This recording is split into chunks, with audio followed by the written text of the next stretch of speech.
Sasisu any down kwama nyam sempa. Mam radio.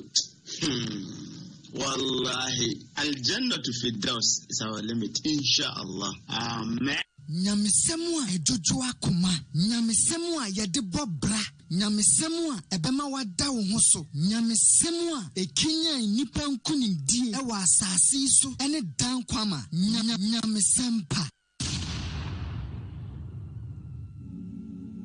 Hunger claims the life of children first, which is why Rasulullah informed Muslims that whoever removes a worldly grief from a believer, Allah will remove from him one of the griefs of the day of judgment. The believers are the protectors of the orphans. One who cares for widows and the poor is like those who fight in the way of Allah, or those who spend their days fasting and their nights praying. Remember, in the Quran, Allah said, "And they feed for the love of Allah, the poor, the orphan, and the captive." Surah Al-Insan, verse 8. Salam al-Muslimin Foundation Ghana. We are a charity organization that provides food, clothing, education, housing, and a lot more to the needy, poor, orphans, aged, and widows in various homes, villages, and towns across Ghana. Donate to us in the name of Allah. You can help us with food, clothes, learning, and building materials to take care of the orphans in Ghana and the world. You can find us at first floor Kwadasu Market, opposite Bethel House, or contact us on 0274 666 444. Assalamu alaikum warahmatullahi wabarakatuh. Mam radio. Wallahi, Al-Jannah to Firdaus is our limit, inshallah. Amen.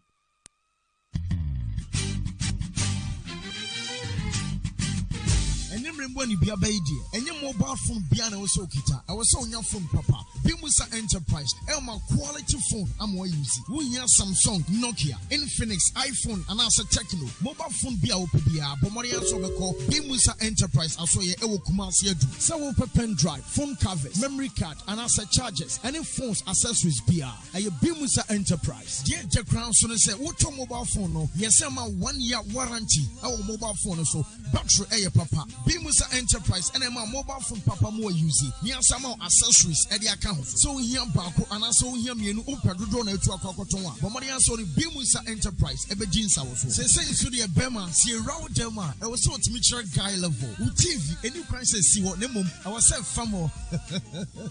Bra Bimusa Enterprise e wo Kumasi adu. Near my flash screen unye LED and also plasma inches bia opebi and Bimusa elma de ne bo ne ja from e wa press aye papa. Hwe Bimusa Enterprise Extra Kwan Ewo Kumasi Odum. You been transformer, what they call Boss FM. Yaso Bako Ewo Bantama Goy filling station, and Chemonoma Pay. And as a PZ at Jakum building. Yasansu Bimusa Sanitation, any Bimusa Abatu frame. I was 0244 452 343 0243 811 233. Bimusa Enterprise, a brand of mobile phones and a flash screen papa padia. A one year general challenge.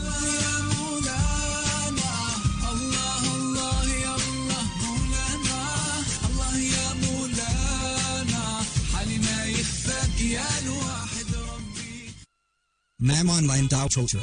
At Asuofia Main Lorry Station Kumasi. February 14th and 15, 2019. 7 p.m. sharp inshallah. Mam Online Dao Chocho. At Asuofia Main Lorry Station. Opese usika ekenya mesem esesa amanfo gidie ni amanfo kra anase opese udua dua ba bi ebebo wa asasi so ha ene dan kwa matemuada sene de bia bom paye se rabbana atina fid dunya hasana wa fil akhirati hasana wa qina adhaban nar ene wo ha onyina to acha Mam Online Media Network odawa fikasiem a ye di nyankopon wasem brem wa santitwi hausa ene brofo kasa mu ewo wiase afana nyina no hia omwa say ye betua studio bills asiesie studio mfidie atoto mfidi foforo e de aboa bonten so nyamesem ka nyamesom mpensempese mu ene dwumadie foforo akeka owo Ghana ibi boa yen ewo Universal Merchant Bank a yetwa ne tia fra no UMB Account name Mam Online Media Network. Account number 022139560219. And now your mobile money number is 0246751175. Edina dasoni Mam Online. Manana swa ubetimi yibi abwa dwumadie yi Swift code MBGHGHAC02139560219. Hwan ne bebo otumfo nyankopon bosia na wabone moho ede amano insha Allah. Assalamu alaikum wa rahmatullahi wa barakatuh. Muslim Access Movement Membership Registration. Register now and become an official member of MAM. Send your full name, photo plus a cool 20 CDs to register for your membership ID card. Contact 0274 666 444 for more details. Assalamu alaikum.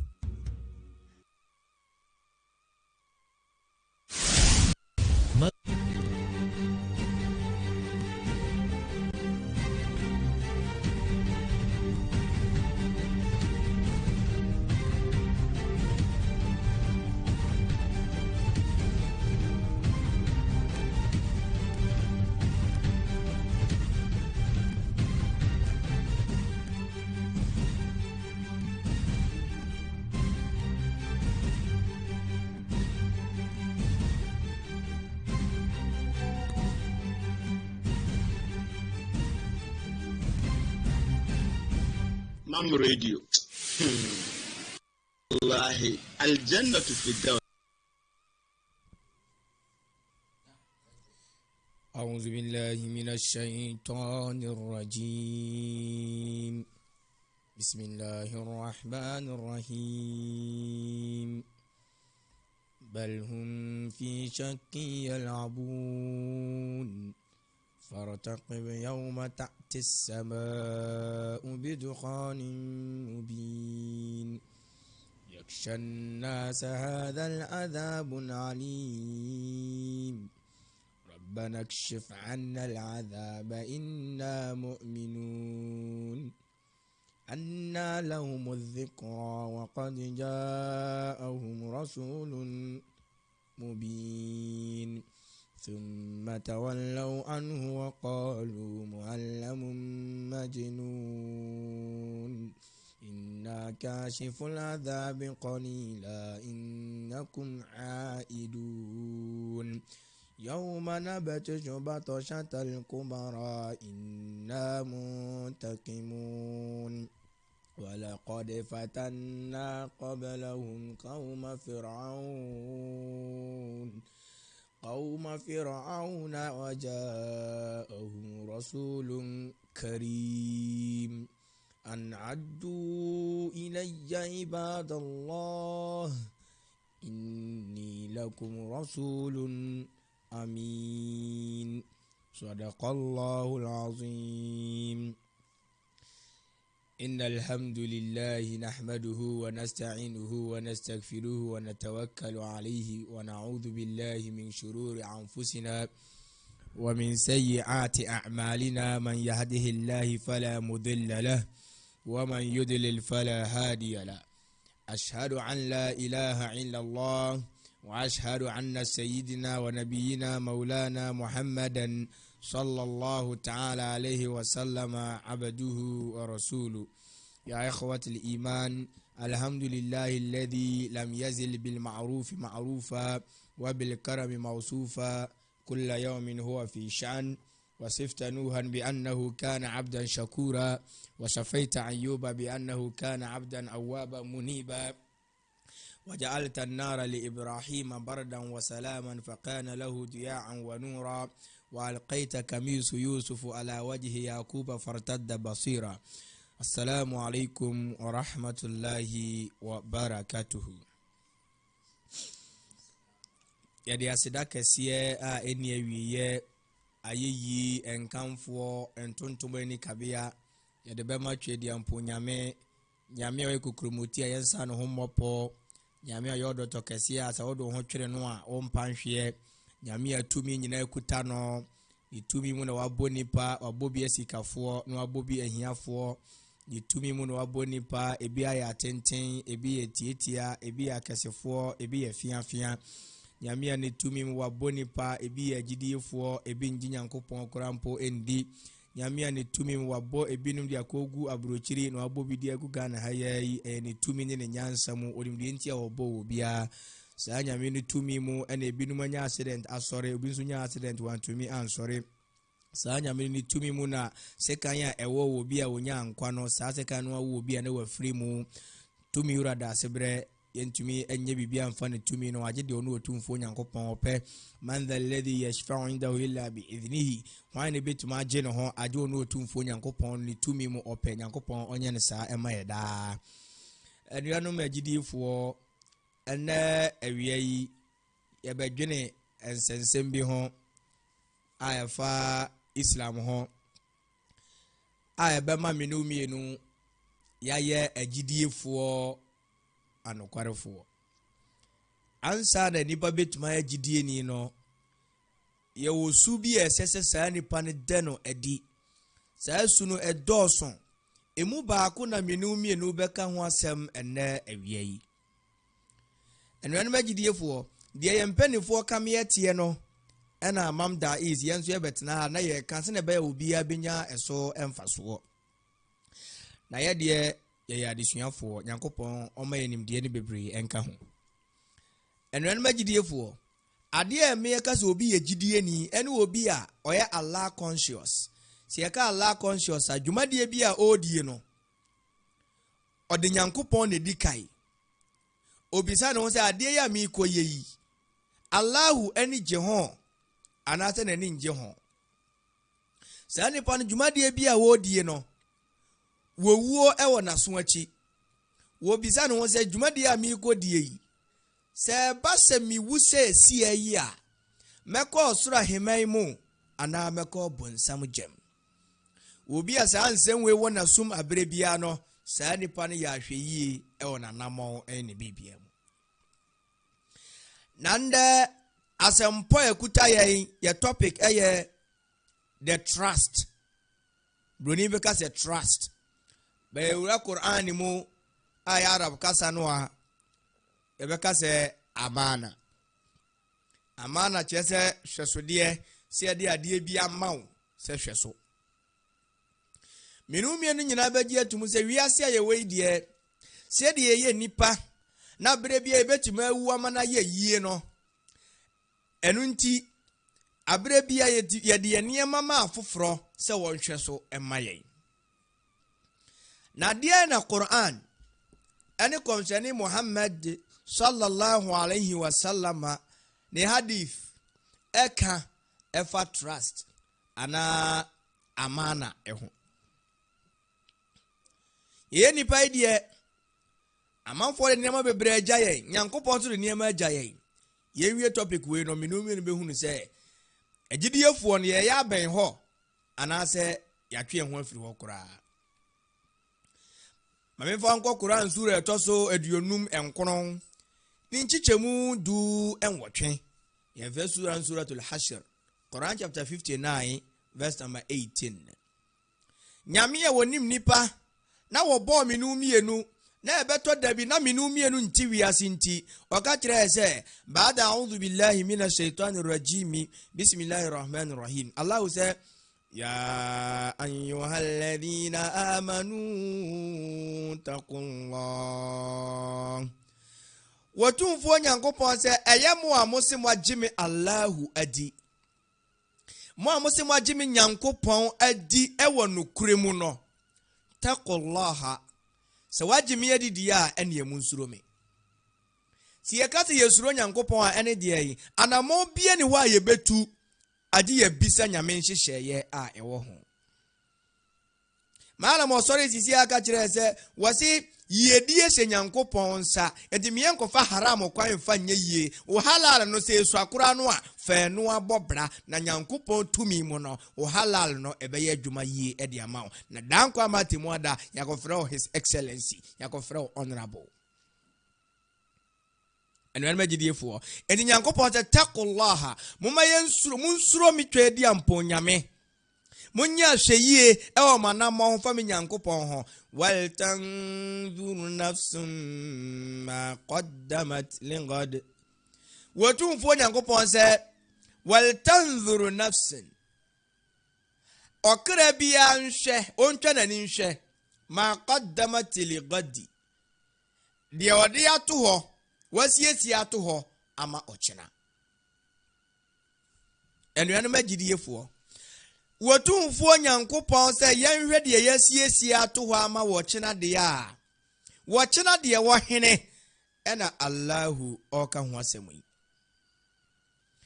ɛnɛ ɛyɛ memene da nyame yɛ adom a wɔkyena ɛyɛ kwasiada wɔkyena baako no ɛndɛ yɛte ase nyame yɛ adom a na ebi a meet edi anim na yenni hɔ ɔkyena ɛtɔ so mienu ɛno no enti wotwa di ampo nyame a wɔbɔ soro ne asase wɔka kyerɛ me no mienu sɛ yɛnya hwɛ yie na yɛnhwɛ de yɛsiesie ato hɔ ama ɔkyena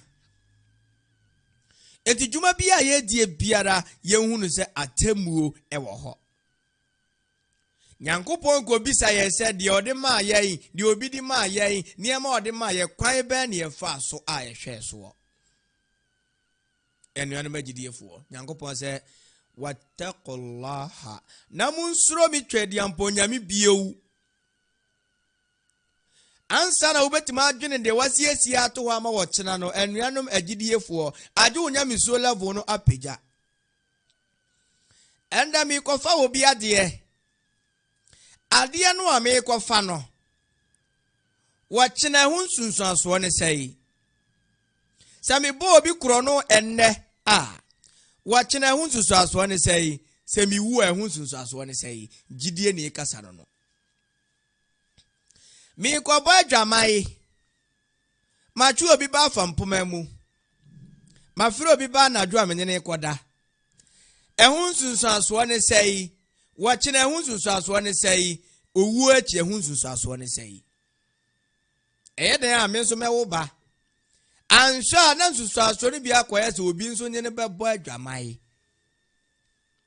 anaasɛ nsunsuasoɔ no bi kɔ akɔyɛ sɛ Nyankopɔn bɛma nyinsɛn bi aba na mo ayɛ mo adwene sɛ mu koyi na owu afa mu aba subhanallah ɛhɔ na yɛkɔ Qur'an mu a ɔse wa idhal maw'udatu su'ila bi ayyi zambin qutila Allah bebisa akwakoa yesie no amono sɛ ɛyɛ wo akwakoa ɛyɛ dan bɔne bɛn na wo yɛ ya yekum wo sɛ wugina court na wi ɛsɛ obotom ana tramo ana kronode ɛsɛ obotom ɛte sɛ na wugina nyame anim na akwada a wukum no akwada a wode akwam ku no akwada a wuyi no to twene ye wo bebisa wo sɛ maame papa na meyɛ mo dai ɛna mo yi me to twene ye atemada ɛbɛsere wo ɛbɛsere pa Nyankopɔn hu yɛ mɔbɔ enti wase wattaqullaha na mo ma yɛnsuro Nyankopɔn biewu anamo bia yɛtuo no yɛhwɛ ni yi nimdeɛ ni bi ka sɛ when you feel all alone in this world so if sɛ asɛ abrabɔ no mu no akwɛsɛ aka wo nko and you have nobody to count your tears as obia ni obɛhyɛ wo nkuran wani so obia ni obɛpepa just remember wherever you are kai sɛ baabi biara a wo no Allah knows wotumfo Nyankopɔn onim La yukallifullahu nafsan illa wus'aha. Wasi wotumfo Nyankopɔn fa de so ansoa wo bi agye wonim sɛ wo betumi. Etino te yemfa nyamesuro enye yadwuma a yeyɔ enyina. Si ehwe ye Ghana ha ye wo mpo a eniema bebre asisi a yahunu sɛ emfaso amma so. Say yemfa political parties enye nhweso. So obi wo opposition a wakasa te se wiase nyina wo no na do oman no. Mo se watiti kuo se munkuntia weinom munkoye tutura sem wa ha munkoye sei. Nyame tumi ya adom nyame pese wo twe nipa na so wotimi ma nipa ni nya akwanya. Na afi wo mo a wodo mo ye adwuma na mo abesori atia no. waltanzuru nafsin ma qaddamat ligadi. Eto obre bi na obi wa aban mu na odi ni tumi na wo no na odi sisi nipa ende obi foforo aba aban mu won to di ni tumi sisi no wonte ase wo ye dede teze wiase nyina wo no ena ye sisi no. Waltanzuru nafsin ma qaddamat ligadi. Wo bi anhwe de wasiesie ato ama ochina. Woni obi akoye adwuma na wosisi no ne ade bia ye sisi ade biara entumi mamfa so mayeda. Ti komseni Muhammad Nyankopon somafo ne komseni ya wodono wase yensuro obi a yasisi no empaibo. Se wasisi obi a suro sa nipa no empaibo ifi se sa nipa no ye ho kura no a wonya akatua. Sa nipa no kasa bia obeka biara wonya nsunsanso. Nyankopon se inna Allaha khabirun bima ta'malun. Wasi wa hunu mwanwura di Nyankopon wanim biara amal jumadi bia obedi biara Nyankopon nim. Ama wobi o hye amena mu mpo a ofisi obi ehunu no Nyankopon se ohu saa nipa no. Intanzuru la yanzurukum. Se ohunu Nyankopon ohu. Fa in lam takun tarahu fa innahu yaraka. Se ohunu twedi ampo nyame wo dwumadie mu a Nyankopon de wo hunu. To wasi antabudallah ke annaka tarahu. Enti yansum ya wura di Nyankopon ti se de menu mienu ehunu. Every se wano de wo hu menu mienu e wo baabi biara. Enuanom agidiefuo. Mumma ye nyame suro no mpeja. Baabi a waduru bia no hwe se amana bia ye de bemma wo no wo hweso yi. Enti amana edika sese ye hweso yi eye nyame som.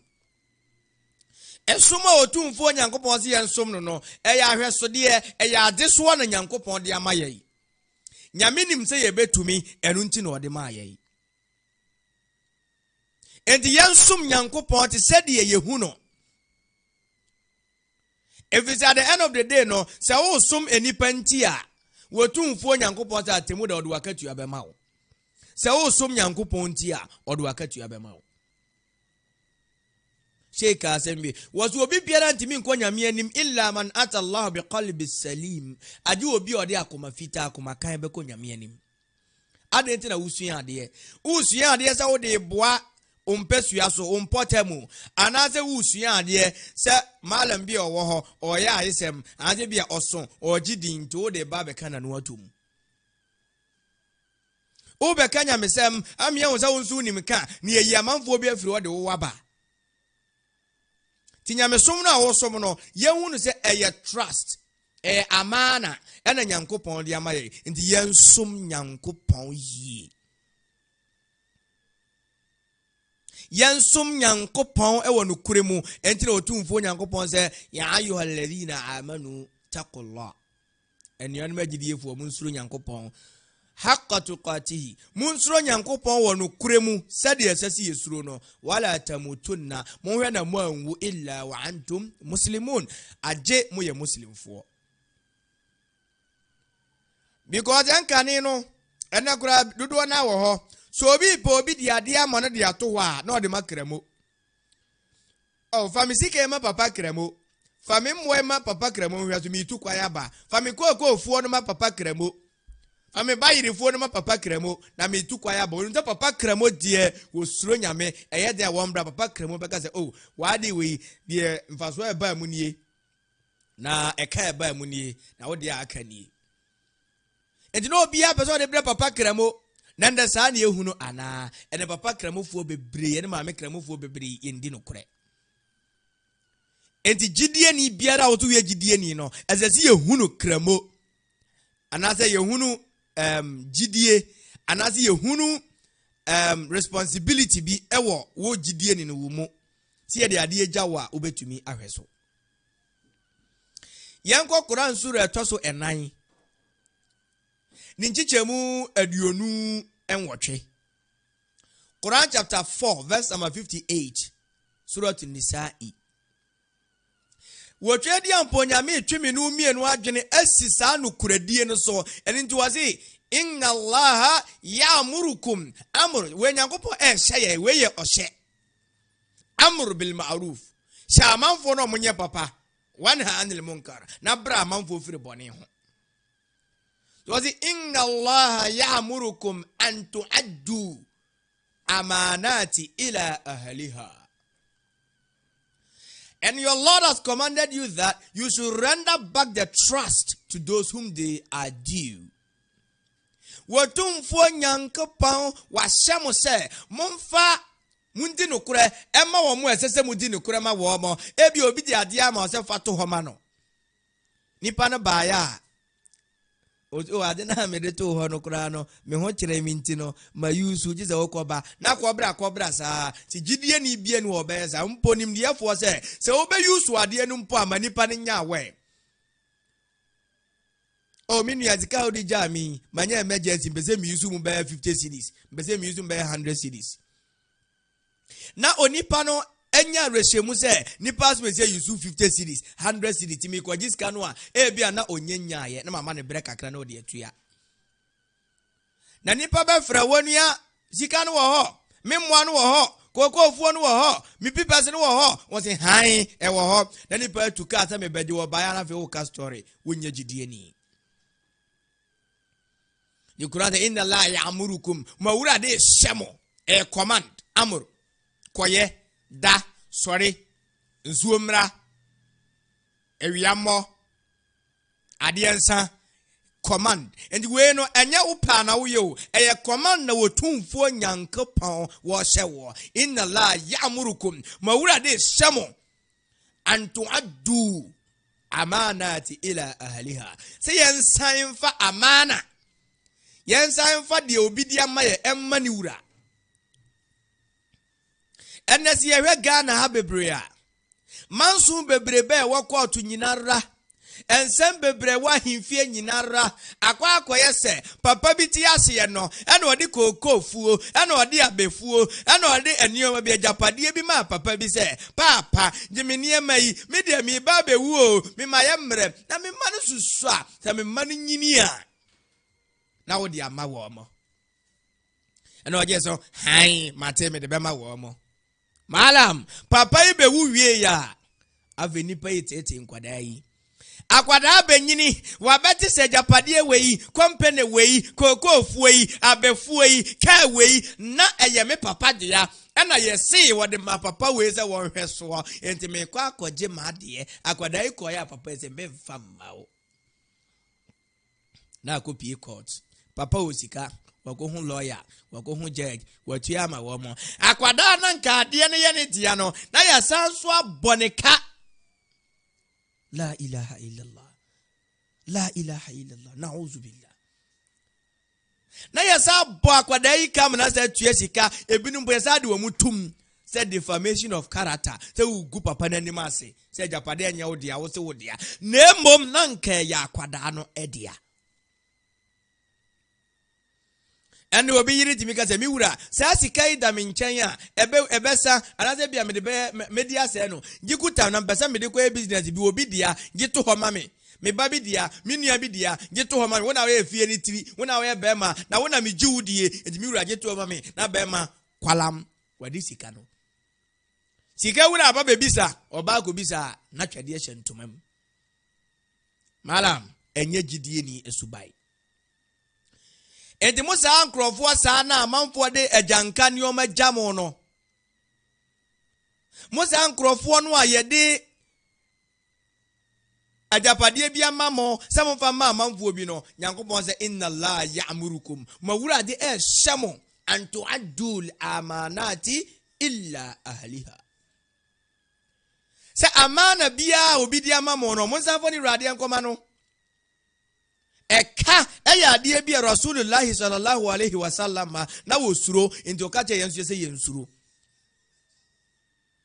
enti wotese obi wu a yendi kan bisa ode hwan ka hwan na de ne ka obi a wo de wo ka no na ya betua wo a wo de ne ka na wo betua wa metua ne ya wonu nyankopon asemo a enti wo a wode wo ka no funu no de wo ka no na ya ba betua na nipa na nya ahoto anya sa de wo da ho no wonya ahoto enua no magidie fo ya ikhwatul iman wa sabono eye real enti na Quran sura etoso dunum ni nchichemu aduokonon suratul Quran chapter 15 verse number 99 Quran say wa'budu rabbaka hatta ya'tiyaka al-yaqin.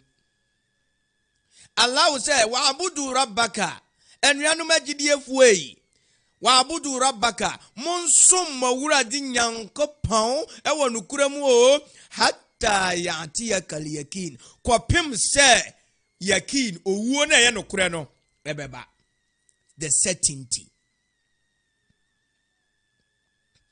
wasi yansum nyankopon kopim se ko ga se monsum nyame no owuo beba de a enga osum kakra na wagyae kakra osum kakra na wagyae kakra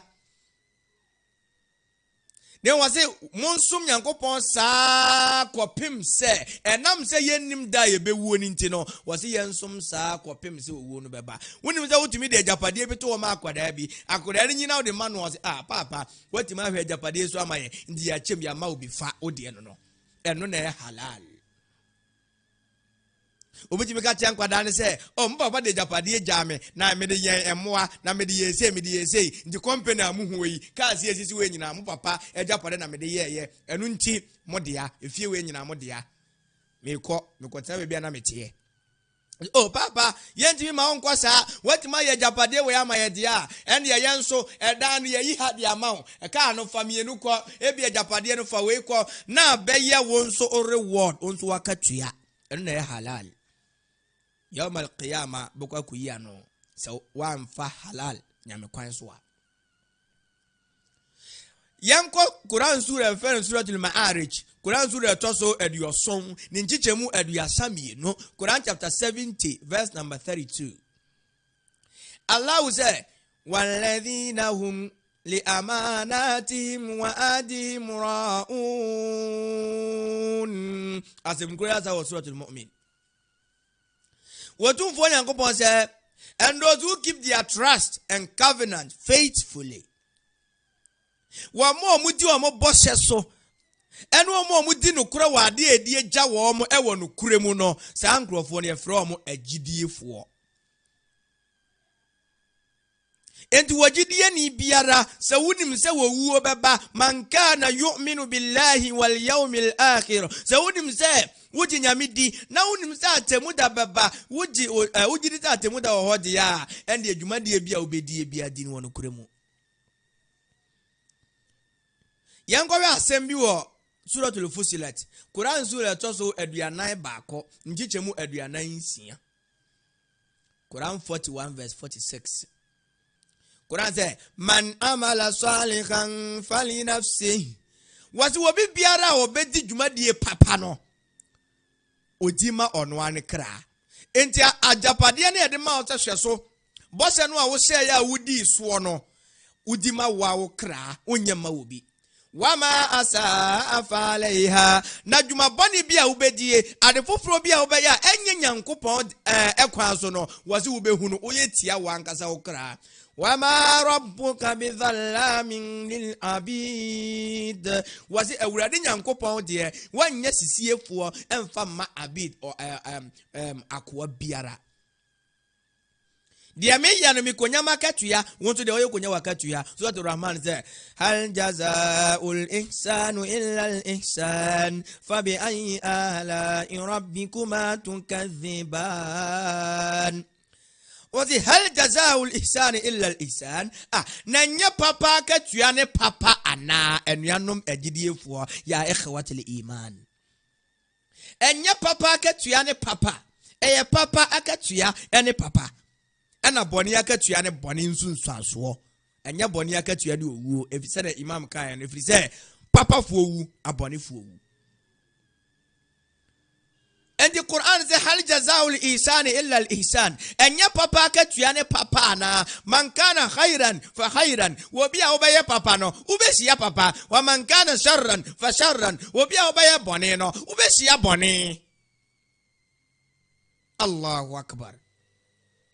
La ilaha illallah. Eti enu anu magidi yefo muma yenya misuro no nkọ soro because de ebeye no eno na ye koshia. So we police ni ya police fu akatua na ade we soldier ni ya soldier fu akatua na ade we doctor fu akatua na ade sa na we teacher ni akatua na ade. And now about teaching field and I say soldier form police form kwa your rank bebre rank bia ni akatua e wo ho say obi a we teacher ni na bia fe no aba field e bia we senior sub 2 akatua wo beje no enduru obi o senior superintendent 1 da sa na obi o principal superintendent no wo sa obi a we senior sub 1 no as sub 1 no umben sa nipa no ana obi o director no wo sa nipa na wo ye principal hwan no unduru sa nipa no ede edi hal jazaa'ul ihsan illa al ihsan enya papa akatua ne papa ana se papa akatua ne papa dia ya ikhwatul iman fattaqun muma yansu Allahu na yindi dokore. Qala nabiyyu sallallahu alayhi wa sallam nyankopon somafuo nyankopon shira ene na sumdue enka no wasi la imana liman la amanata lahu. Was it no faith for this honest person? Will be a one din ukure biara nijidie. Hey, akwawe na ode obaba eja no no. Hey, akwawe na ode wajapadie eja no no. Akwawe do obedi o. Odi japade nja no obedi sisi o yakin kango mabebre manfo do mabusuafo wo moye no mo mbaja manfo so mutu kwan aba nipa ne ba ya na de edi na ja no no wanye mo ne yere asa anyem ne mbakura ba mienu aka ho ye de omu jaawo ya nkasa woni wo mna enam se nipa ne ndi no kure woni gidie nti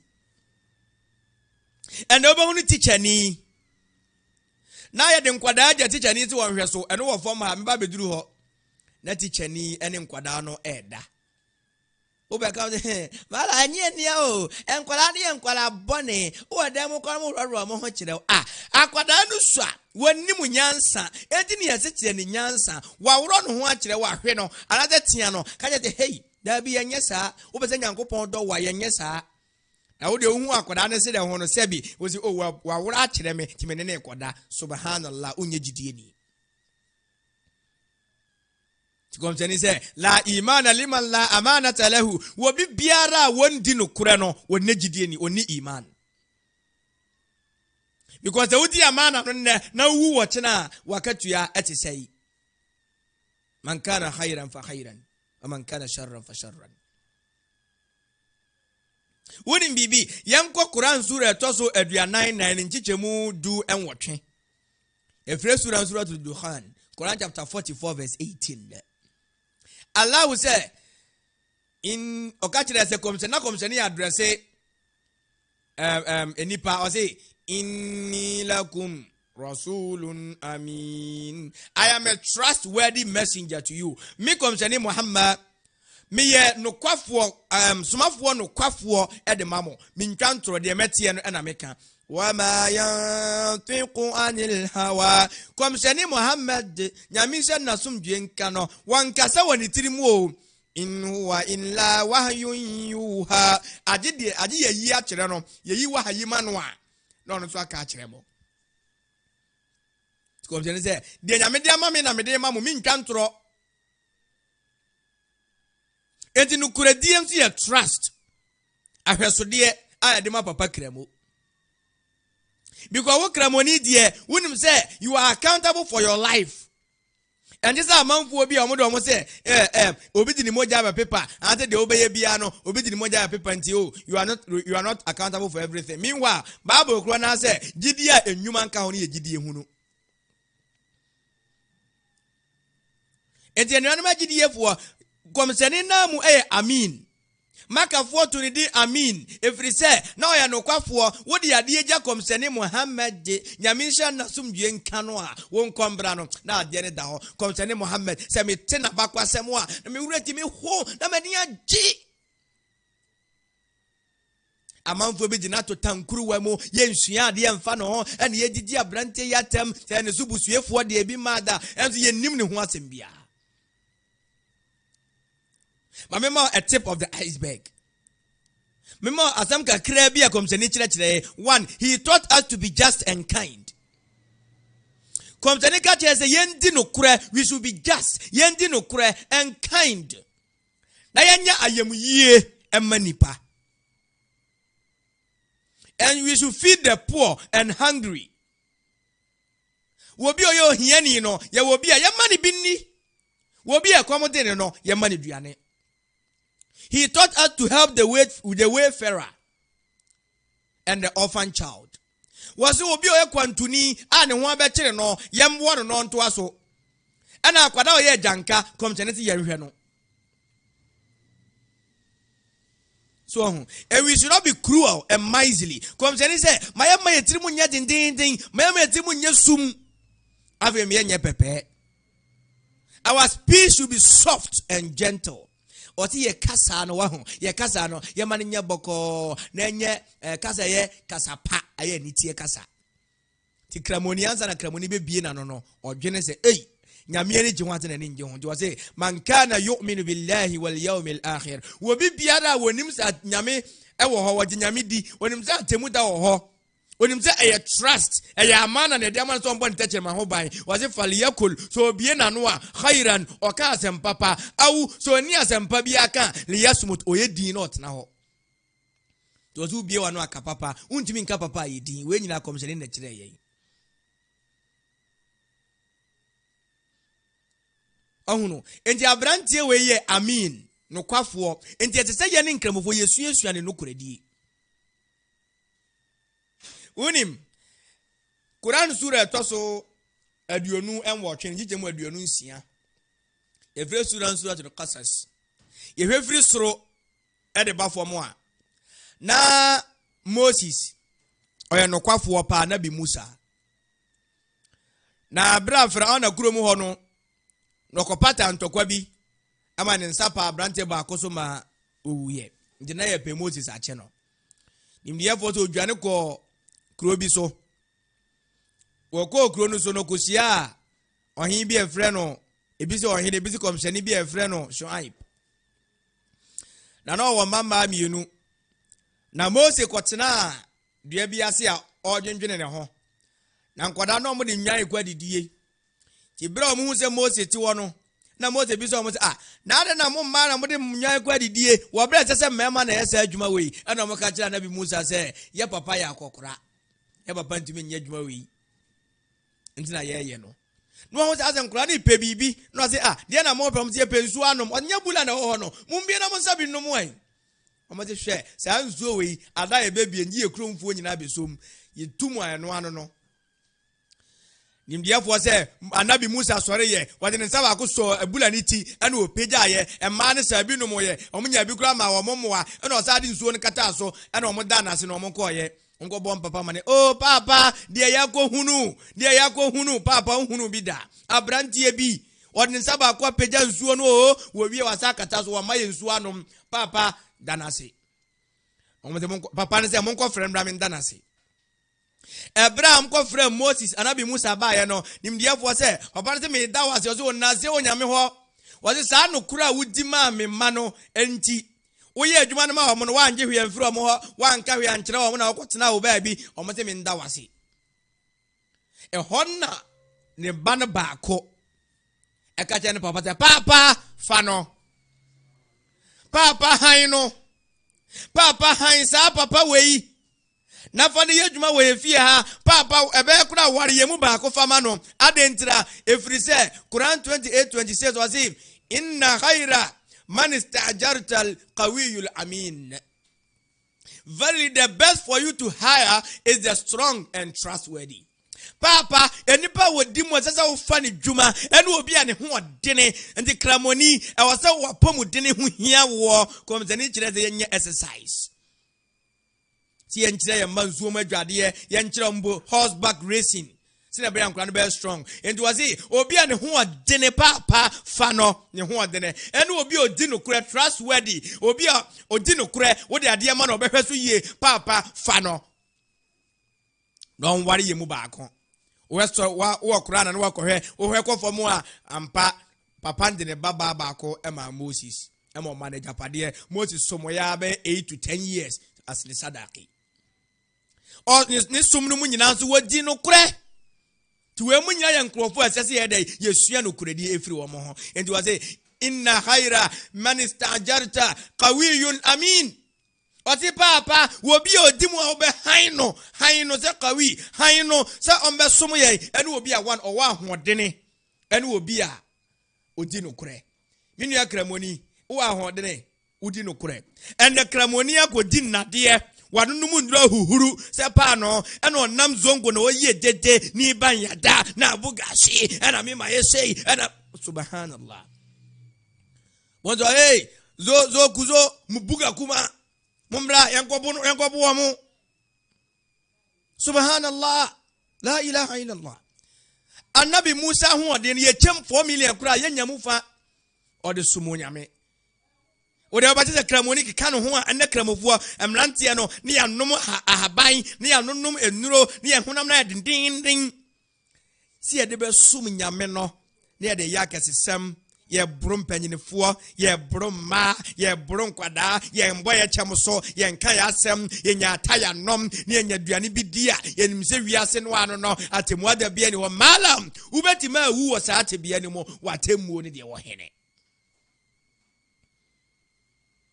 ndan magidiyefo enti obi kura ye han ne dina ye dwuma no se wo han obi dia ye dwuma o se pe obi a owa ahodene ene obi a odi no kure wo ye store na wo obi dia ma no amenyiri zo be makromfo chize obi odi no kure ti no kure die is the hallmark of Muslims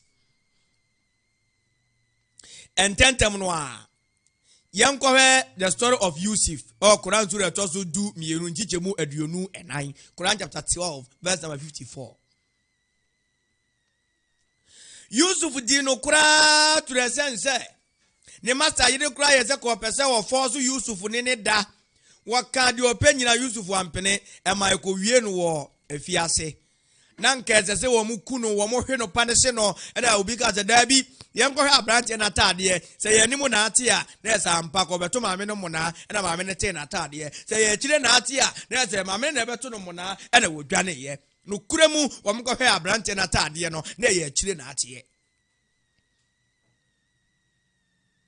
nje ma abrante hu se oye no kwafo nimdiye bo be se ahonfa kura na ekuta no no emba di mi hwe no a no mo twitwa wo mo nsa nanso na wo mo nim enda minu mienu unya abrante bi oye kokko kakra no wabo na so kakra mo se na betina yiyi no assessing grade na honam na yiyi mo se se abrante hu ofe no de na hu ofe no ye killer se me ye killer me ye virgin breaker uboni dia no bija na beti virgin breaker was yo ga yo was yeah subhanallah Yusuf na ne ho ofese no nanso wo bre ne ho ase de manyankobo onim se ahofe no trust ahofe ne amana ene wo ahofe ne wo de ti amanfo akoma mema baako ema be ye duwa ti omu nyina akoma wano aware wo mu nyina so no ma de da obiko wo ho ofe Yusuf no mu ho ofe ba mo de sumu twedi ampo nyame afetie verse 54 no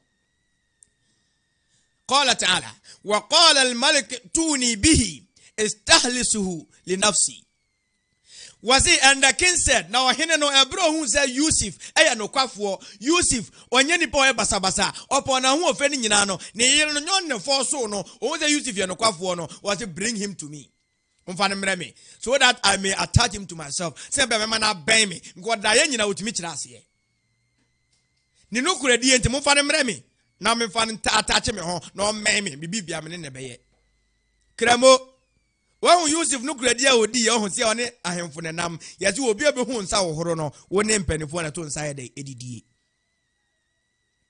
enti minu mienu na na betima frɛ ye na ne wotumfo asanteman wura wo betima frɛ se o kramo wudi no kura bra na minu mbu asanteman ene ye nyina kalabule bukata Allahu akbar nti endi no correct adwediefo si yaka hwesode trust egu awodo bebre wa brabom. Number 1, worship is a trust, so we must offer it in the best way.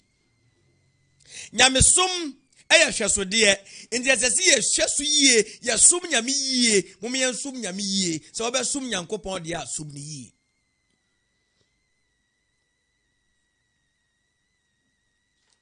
Ye som nyame yie because nyame asese mra obibia ho si ye hwe aware ehutuba no o si alhamdulillah alladhi asidanka twedi ampo nyankopon nyame halala ma halala ade ye halal wa ya halal wa harama ma harama ade ye haram wa ya haram wa halala nika wa ya aware halal wa harama zina ena wa ya zina adwamai haram. Enti aye ahwesode de ma wugidie ni sa wo bebo wo bema wo ye bema wo bema wo ye wo ba wo ba wo bebo ni nyina ho bai ansa na waware. O salla sa obehweso yie ni nyina ye nhye e de ma wo. Enti aye trust ma wo sa wo salla ne wo niam nyina so ye adentira atemuda e wo ho. Number 2, children are trust, so parents must take care of them and advise them. Enkwada ya mana de mayen almalu walbanuna zinatil hayati dunya. Bevu fro say almalu walbanuna fitna. What ye ni mayen so ye fitna. Ave ye ni ma zinatil hayati dunya. Omo ye wiase afefe de beto da na nyame bi se ho asem. And your children are trust. O manwa nyamia wa wo mo no eye hwesode ena nyankopon de amawo enje za wo hwe wo mani yie suku wo mbeko magranto mbeko aduane wo mbedie entade wo mbehye ye de anze yewo wo chiakramoni wonni malam bala wonte ye Israel die etimi ware nan no aka no poto no akọ subhanallah ni refi se Islam akata ye hwe nkwada ne mma no and ye see free bi kule na oba panyini dan no ha e bola na keto anda na e masalachi de bia e hye ho awone de ye bewo na e kira asem e ye nhye se ye hwe ye nkwada malam wobi peyefunu keke mami bi wase malam se nka mitimi nyanyi nsempo na eseye anka mepe na obi ahu se me nso mitimi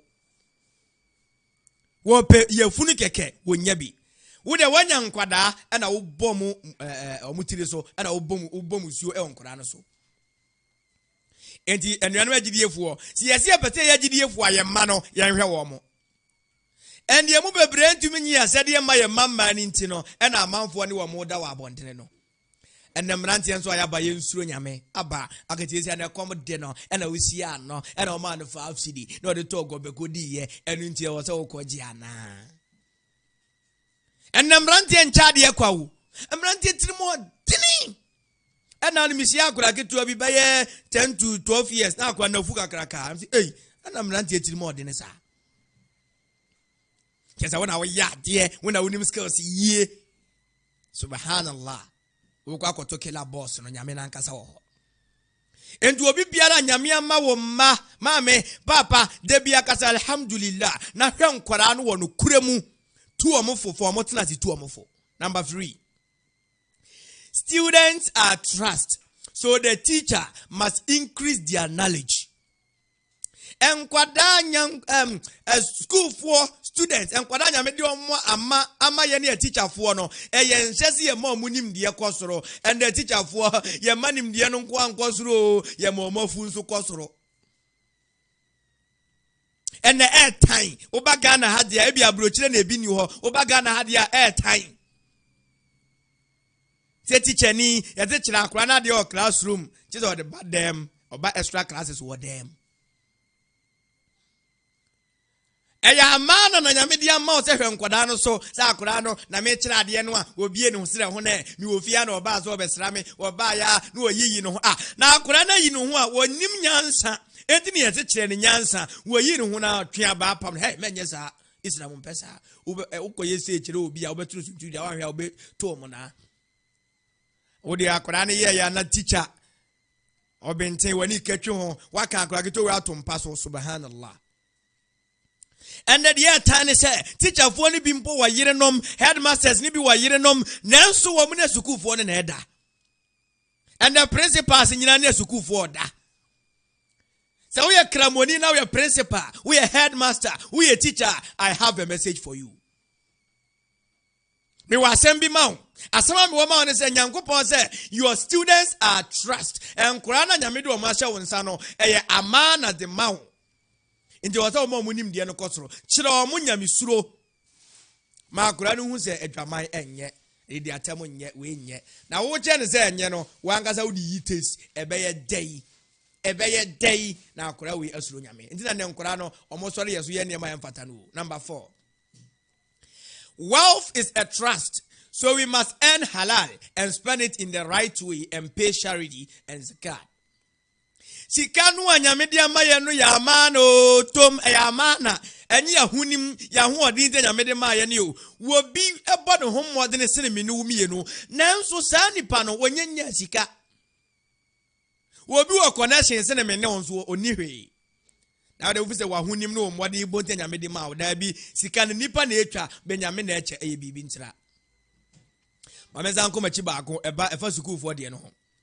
Ube hia teacher ni bi no aka je say oh akoda we me ka so mbesa nsuo ma me wamba di me call class na mapam no. We ya kramoni a menye bi da. Esunu fi asem ena esunu we asem. Wo de yan ye se kire na de no na bai etua wo ka no. Ti wasa wo kire ne se teacher ni ka se yese ya yema no ka se yese ya yema no. Wa teacher nta ka kire ne se teacher ni fufuro bi fra wo dem se bra menkọ.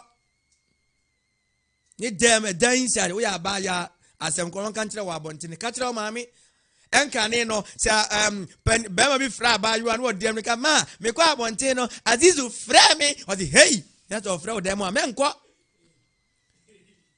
Nande ende ni ende enkwada no obi afra no kro na e bibi ni maami bisa no onka no kure because no ankasa ne ho ye ne de ewiase na ekwe na wiye enti etese menu mi ne ya hweyie e wo ye nkwada no e ho amesa nto aso sika no ye pe no ye mpe ne halal kwan so na ye spending halal way ye spending halal way no na ye mfa bi mazaka ye nyi bi emfa nya adoye se mamola program ni emfa moa. So job is a trust, so the worker must be sincere. Ejuma bi a wo ye no amana ensa aban juma na wo ye so obi juma na wo ye e se udi no kure e de ama aban ho kire no enya aban o na na Akufo Addo wa anya hwe president Mahama expert wa anya hwe president Mills wa anya hwe na president Akufo wa anya hwe o eya menu mi no subai ye ndi no kure wa juma ni mu esisie. And the job is a trust. Ejuma bi a wo ye no amana. So the worker must be sincere. Wa wo ye juma ni no kure, obi wa time open no kodjuma. Se nya yare a. Obi wa yare and the genuine. Obi wa wanyare on kodjuma. Okodjuma nso onye juma. Wimpo. Okodjuma nso onye juma na oye de ope. Na wo wia ban aduane a yemfa ma sukufo no, na wo wia ton. Prisoners aduane na wo wia ton me kai kwa amanfrom je na prisoners na ebi ka my ade pa se mo no a mo no de ba ka ma no a ka yenya ni o e che se ka ya no a mo no a ka se mo aba so hu na ebi a emumufo aduane de ama no wakodi enti adwuma bi a wo ye no e ya amana di no kure ma aban ho nto no oji aban sika ye ho adwuma ti manage na Akufo Addo speech bi o ma ye efa napkofo no ho or say every person must be earned. So obi ka kira wo say every person must be earned out here see sika bi e de be ma obi ade wa ye ho adwuma and the end or the system bi aba me de pa dadodo ababa school no na yatua ho ka oda fie ba ku mienu e beti afri wakatuam ebinom se enye enso ye pa the atwato last but was say neighborhood is a trust, so we must respect our neighbors. Baby a yetie no ɛyɛ amana nti ɔmo ɛno ɔmo to ɔno sɛ yɛdi obuo ɛma wɔn ɛwo deɛ baabi a wɔte no wo mu hwee wo no ɔmo nyinaa ko asi akyire kramo nya osuba no. Finally, family relations are trust, so you must maintain them. Nti yɛne yɛbusuafoɔ ntɛm nso ɛsɛ sɛ yɛ maintain ne yɛbusuafoɔ ntɛm. Yɛndi no kora ma yɛbusuafoɔ ma yɛnsɛe abusua. Yɛnka abusua mbom ma yɛntete abusua mu. Yɛsrɛ otumfoɔ Nyankopɔn ɔma yɛ ahoɔdene na yɛntumi nkuta yɛ amana bia yie. Sɛ yɛ nyamesom, sɛ yɛ nkwadaa, sɛ yɛ schoolfoɔ a yɛkyerɛ ɔmo adeɛ, sɛ yɛ sika, sɛ yɛ adwuma, sɛ yɛ baabi a yɛteɛ, sɛ yɛ abusua. Yɛla ma yɛ ahoɔden bɛtumi de yɛ ne nyinaa yie. Na anyɛ saa ɔhaw no yɛ nan mu no yɛbɛsesa abai asesa abai and so still yɛbɛnam ɔman no bobi bɔ ɔnyom sɛ yɛkɔfa Yesu bɛyɛ ɔman pani na yɛkɔfa abɔfoɔ bɛprapra na Peter ne John mo ba bɛyɛ Ghana adwuma kɔ na sɛ yɛndi no kora na suban bɔne yɛ adeɛ a ɔman yi ɛbɛtim baabi ɛtim. The Zoom live phone didn't correct, Obi and didn't correct, Nakufu Krano, Obi a post to one console, Jimuska. The allow on him about. The debate to Obi, a Mankana Hiran for Hiran, so ya papa, Ubenya papa, or Mankana Sharan for Sharan, so ya Bonia, Ubenya Pony, Haljazal Isan, Ilal Isan, and ya bon a papa Katuan papa. The allows Matala on him about. Kakray to me can allow function and my baby a can ye allow Nakasach Jama, allow function and my baby I can ye, Yania Quadro, Yantiman, ye, Monfanche, and as I bit my can ye, is rotum for Yanko on whom you am about. Mama Yada Lance on my idea, Omda Sabia Lance on my idea, and she will feel Lance idea, the Musun and in free so.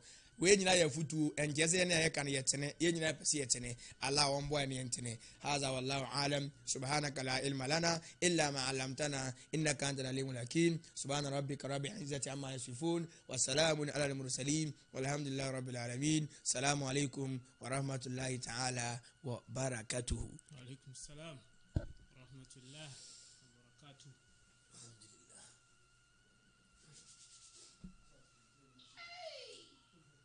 Inshallah.